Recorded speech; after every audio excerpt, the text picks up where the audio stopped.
This time the quick speed shop, I'm hooking up a Terminator eyeball for the third brake lights on the Model A hot rod shop truck. I'll be back. I'm a professional, don't try this at home.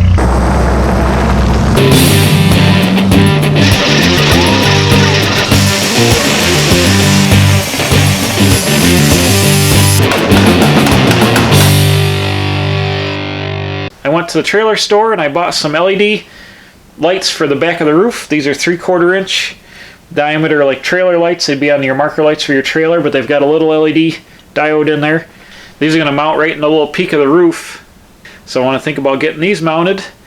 These got a simple rubber grommet, and I drill a 3/4 inch hole in here, and then the grommet holds the light into the sheet metal. So I've marked out the crosshairs where they're going to go, and I'm going to go ahead and drill it. Hopefully it works. So it's a one-shot deal.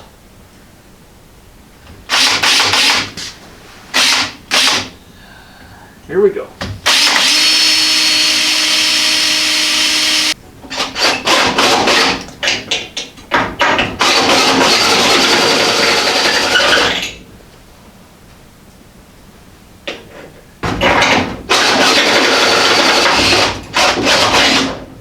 I'll just take the rubber gasket here, stick that in the hole like so.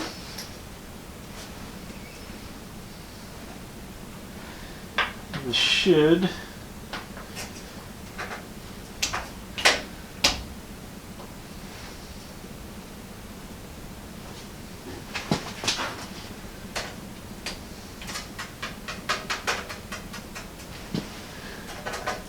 do that. Perfect. Bam. Little LED third brake light action. I just got to drill the other side and install that one. Okay, got both the lights installed. I got the battery charger temporarily hooked up here. Let's go ahead and hit it and see what happens. Ready? Oh, look at that. Bam! You see down there? Bam! It's like the Terminator when Arnold gets his face smashed and he's got his red eye coming through. Well, so Connor, I'll be back. Come with me if you want to. Oh no, that wasn't him. So these are going to be super awesome. It's going to be super bright when both of these going up here, especially in the dark. You'll really see it. And it's going to be a nice little detail to use these little coves in the roof. And it's the hot setup. Oh no, not another bodywork video. Don't worry. I'm not going to show you any of this. I just want to show you what I'm doing before we get to the other stuff here. I went and I de-ate all the 3 and 4 layers of paint off the cowl. The thing had been brush painted originally and it was real wonky and you could see all the sins in the paint. So I de-ate it all down here. It's real nice and clean metal now. And there was a lot of damage on the front of the tank, so I went, I've cut the gas tank out of the bottom of this, so I was able to push up from the bottom and hammer the damage out, and I'm just doing a little bit of filling to smooth that out. But this is the absolutely last piece that I have that needs to be painted. I'll finish this and paint this flat black. And I'm just going to come up here and repaint this visor green. And I've already painted the side of the cowl panels and all that last night. So this is all pretty much all done in the cab. Okay, that's it for body work for now. Let's go back to some other trinkets up here. Alright, one of the things I'm working on while the body filler and all the primer on the cowl is drying is I need to change the master cylinder, which I've got the old one out here. This is the AMC Spirit manual master cylinder with a manual, no power booster. And I thought it was going to be alright. It's the original one I used on the truck, but it started leaking sitting here, and I pulled the cover back off the engine, and it had leaked a bunch of brake fluid all out and ate some of the paint on the firewall, so I had to fix that. So what I'm working on now is the way this is attached to my brake pedal. I had this Heim joint, which I had welded onto the brake shaft here, the brake push rod. So I cut that off. I used a hacksaw and I cut the welds and I was able to get it off. Now I'm working on the new rod, which has a ball and a little spring clip here, and once it goes and gets stuck into the bore, I can't get it out. I tried to get this one out before and I can't, the clip doesn't release, so I'm cutting the new rod to the length that needs to be to slip inside this Heim joint. Right now I'm just about to cut through this with the hacksaw, and then we'll stick it in there and see how it looks.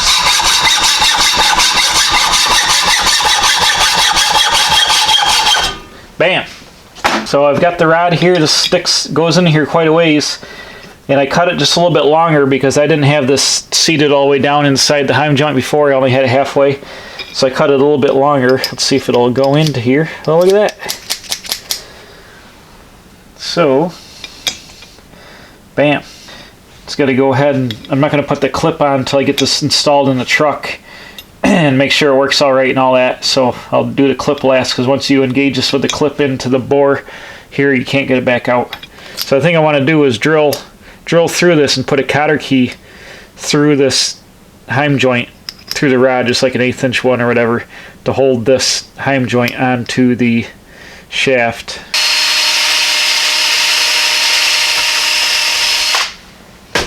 Bam! There we go, nice little through hole right through there. Let's get a little cotter key, put it in there, and that thing will be locked right together. There we go, look at that. A little cotter key action. This thing is locked right together here, it's not going anywhere. And it's removable if I need to, ever need to change the master cylinder again. Just pull out the cotter key and remove it. So I gotta put this in the truck once it's bled, and I'll be ready to rock and roll again. Be all fixed up, a new brake action. And this old master cylinder was aluminum, and it must have corroded on the inside from all the time sitting, and the seal started to leak, or the seal just failed. But this new one's cast iron. It's a Wagner one, Wagner part number, Main USA, but it's for a 1979 to 1983 AMC Spirit with manual disc front brakes. Nope, non-power brakes. Alright, here we go. So I got the master cylinder ready to bleed. I've hooked up my bench bleeding kit, which is these two little plastic lines, and they hook into plastic fittings which screw in over here onto the master cylinder. Right there, you can see where they screw in here, and then you just pump the fluid around, and the air goes into the fluid. That way there's no air to get sucked back into the bore. So now we'll just stroke the piston back and forth, stroke it like Billy Squier, stroke it, and push all the air out and bench bleed the master cylinder. Oh, it was stuck there for a second. Push all the air out, stroke it all the way down, pull it back. This will take fluid, and you just keep doing this till you don't have any more air in the system. I'm going to take this boot off so I can get the full action here.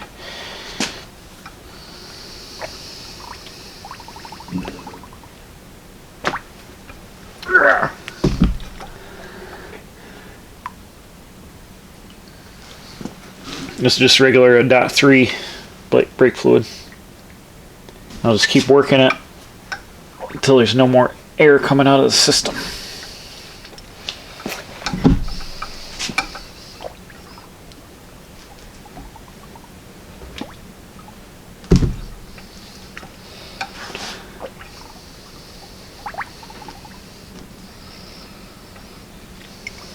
I got a screwdriver because it's easier to push on the master cylinder with it here. And as you can see,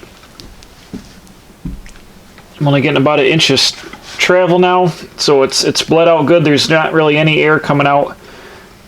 You just see the fluid moving in the bore. It's got a real nice firm pedal, so it's ready to rock and roll and put back in the truck. Sure didn't. Oh, spilled a little bit. So I'll just plug the lines, and I'll take it over and I'll bolt it back in the truck. It bolts right back in like the other one was because it's the same application. And then I just got to go around and bleed the brakes on the truck once again and get any little air they got in the lines when I disconnected the lines and all that out of it, which shouldn't have been too much because I capped them right away. But that's how you bench bleed a master cylinder. It's one more little piece of work here that's done and ready to go on the truck.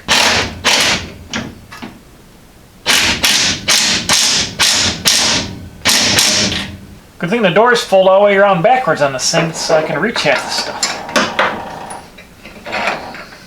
New master cylinder action. I'll just hook the lines up and bleed her down, and she'll be ready to rock and roll again. Nice. Okay, bam, here we go.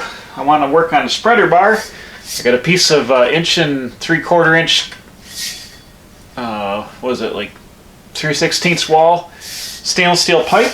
I want to make a stainless steel spreader bar for the frame down here. I just got a piece of galvanized conduit in here right now. And this will polish up super nice, and I think it'll be awesome to have a stainless steel spreader bar. But with all the other tinkering that I did here with the master cylinder, I didn't expect that and all that. I think we ran out of time in this video, but I promise coming up very soon, maybe the next video, we're going to make the spreader bar. And the other thing I got to do is make a new headlight bar that's standalone without the fender braces, because I'm going to debut this truck fenderless at the Buffalo Motorama in Buffalo, New York on I think April 9th or whatever Easter weekend is. I think it's April 9th. This truck's going to be in the open wheel hot rod room, which is for fenderless vehicles only. So it's set up to be fenderless when I started rebuilding it, but then I decided to go with fenders. So really the only thing I have to change is making a headlight bar that doesn't use the fender braces to hold it up, and also make a separate shock mount. So next time I think we're going to work on the spreader bar and work on making a standalone headlight bar and shock mount so I can run this thing fenderless to the show. I think that's about it for now. Just a couple of tinkering. It's been slow, not a lot of big projects, kind of just waiting for stuff to come back from the sandblaster so I can really just reassemble this thing and get it going here in the near future. So come on back next time. We'll build this spreader bar out of stainless and we'll work on a headlight bar. So as always, thanks for watching. Please subscribe. I'm putting out new videos every Wednesday and Saturday. Hit the bell for alerts, tell your friends, and we'll see you right back here at the Quick Speed Shop for more tinkering on the Model A Hot Rod Shop Truck.